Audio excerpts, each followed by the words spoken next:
안녕하세요, 유수연입니다. 자, 오늘의 주제, 성공에 대한 조급함이 고민입니다. 선생님께서는 처음 영어 강사로 발을 내딛었을 때 이 분야에서 꼭 성공할 것 같다는 확신이 있었나요? 중간에 흔들리신 적은 없나요?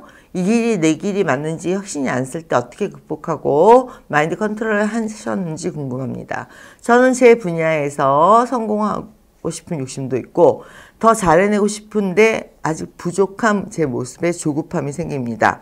이럴 때 어떻게 하셨는지가 궁금해요. 일단요, 성공에 대해서 먼저 한번 생각을 해볼까요? 성공에 대해서는 두 가지 측면 정도를 좀 생각을 해보셨으면 좋겠는데, 첫 번째, 빨리 성공한다고 좋은 건 아니에요. 성공은 너무 빨리 오기도 하고요. 너무 늦게 오기도 하고요. 그래서 힘든 거죠. 너무 빨리 온 사람들은 그 이후가 힘든 거고, 너무 늦게 온 사람들은 가다가 지쳐서 힘든 거고, 그러다 보니까 성공한 사람이 몇이 안 남는 거죠. 그 인생의 스포트라이트가 10대 때, 20대 때 오는 게 굉장히 위험하다고 생각해요. 예, 왜냐하면 우리 학교 다닐 때 뭐 잘 나가는 애들, 글쎄 사회생활에서도 그럴까요? 전교 1등, 사회생활에서도 그럴까요? 그러니까 너무 어렸을 때 스포트라이트를 받는 것도 그다지 바람직한 현상은 아니다. 길게 봤을 때에는. 그리고 두 번째는 성공은요. 성공은 자, 내가 영어 강사로 성공을 했어. 그러면 영어 강사로 성공을 하기 이전에 뭐가 있었냐면 영어라는 물론 무기가 있었겠죠. 근데 이 영어 강사로서 영어라는 무기는 대학교 교수님들도 잘 가르치시죠. 그렇기 때문에 스타 강사라는 게 되기 위해서는 영어 본질적인 건 그냥 뼈대로 둬야 되겠지만 그 외에 많은 것들을 요구를 해요. 왜 그래서 유명 강사가 생기느냐. 똑같은 내용이에요. 영어가 다 똑같지 뭐 수학이 다 똑같고. 근데 가르치는 방법, 그 플러스 알파적인 요소들 그런 것들에 대해서 사람들이 더 열광을 하거든요. 그렇기 때문에 내가 책도 써보고 성공과 실패를 가능한 많이 하셔야 돼요. 책도 써보고 그 다음에 본인이 해볼 수 있는 모든 도전들을 빨리 해보시는 게 좋아요. 왜냐하면 자, 영어 좀 잘해. 그거 하나 갖고는 어림도 없어요. 그거 하나 갖고는. 제가 항상 말씀드리지만 보여드리는 건 20%밖에 안 돼요. 사람들이 성공한 사람들이 보여주는 거는.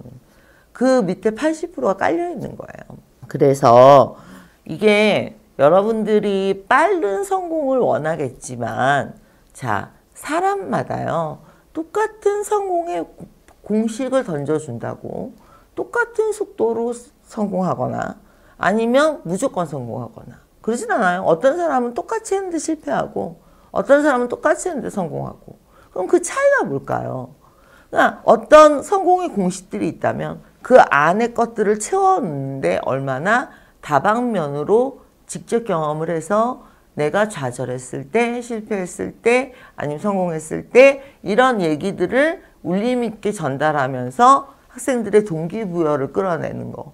이런 것들이 성공 요인 중에 가장 크거든요. 스타 강사들은.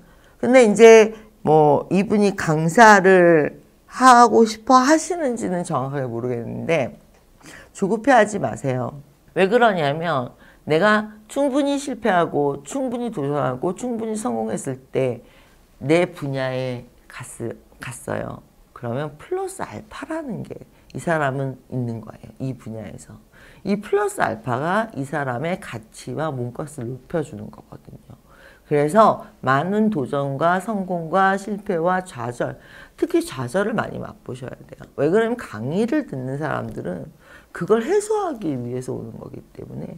근데 그런 게 공유되지 않고 자, 가르칠 거 교재, 해설집, 똑같이 판서, 뭐 이런 것만으로는 어떤 분야에서 플러스 알파를 가진 재능이 있는 인재로 아니면 스타가 되는 한 분야에서 그렇게는 힘들다라는 거고요. 결론적으로 얘기하자면 그러니까 이 한 분야에서의 성공은 그 사람의 인격의 완성이나 마찬가지예요. 그래서 그 사람이 얼마나 많은 사람들에게 전달할 메시지를 안고 있느냐인데 메시지가 성공이면 안 돼요. 내가 빨리 성공하고 싶어. 이게 메시지고 철학이야. 이거는 사람들한테 전혀 울림이 없는 얘기예요. 그렇기 때문에 나는 이런 좌절을 했어. 그래서 너네가 어떤 지금 느낌인지 알아. 나는 어떤 경험을 했어. 그래서 나는 이렇게 성공했어. 너희도 한번 해봐. 아, 나는 이런 책을 읽었어. 그런데 이런 책에 이런 얘기가 나와. 오늘의 뉴스 어떤 것들이 있어? 부지런해야 돼요. 뭐가? 내가. 근데 한 가지 놓고 하나를 잘해서 이 분야에서 1인자가 되겠다. 그거는 좀 힘들죠. 피터 드러커가 그랬어요. 결국 모든 스페셜리스트들은 결국에는 제너럴리스트가 되게 될 것이다.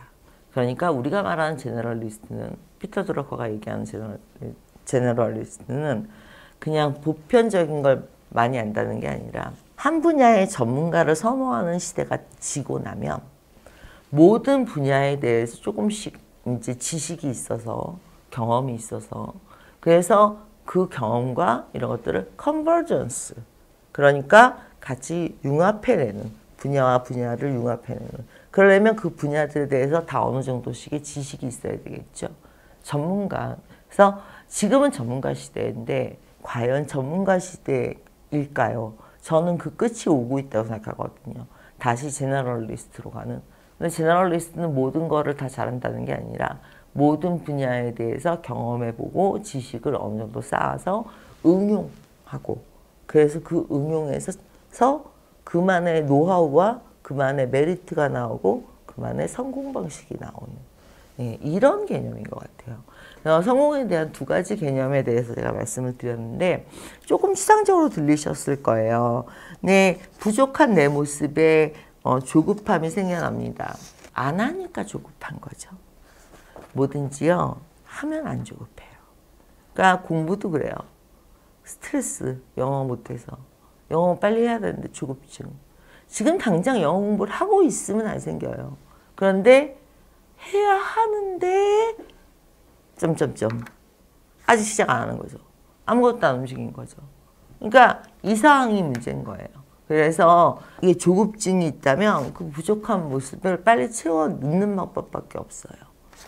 버나드 쇼가 이런 얘기를 했어요. 그대가 할 일은 그대가 알아서 하시오. 그렇지 않으면 그 일들이 당신을 끝까지 쫓아다닐 겁니다. 즉, 내가 학벌이 필요하면 학벌을, 아니면 내가 어떤 스펙이 필요하면 어떤 스펙을, 어떤 인성이 필요하면 어떤 인성을, 이런 것들을 다 자기가 알아서 챙겨서 자기 스스로 어떤 하나의 상품이 되지 않으면 조금씩의 빈틈들이 결국은 그걸 나중에 채워야 되는, 그러니까 결국은 다 하게 된다는 거죠.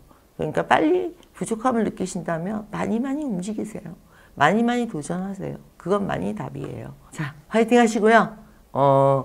한 적어도 5년에서 10년은 한 분야에서 이런저런 경험들, 각종 내가 안 해도 되는 실패들, 안 해도 되는 성공들까지도 기회가 오는 것들은 다 잡아가면서 이제 그 많은 사람과 그 이 넓은 세상을 맞이할, 그래서 그걸 상대로 내가 성공할 수 있는 그런 나를 만드는 시간이라고 생각하셔야 돼요. 그 뒤의 시간도 또 생각하셔야 되니까, 성공 이후의 시간도.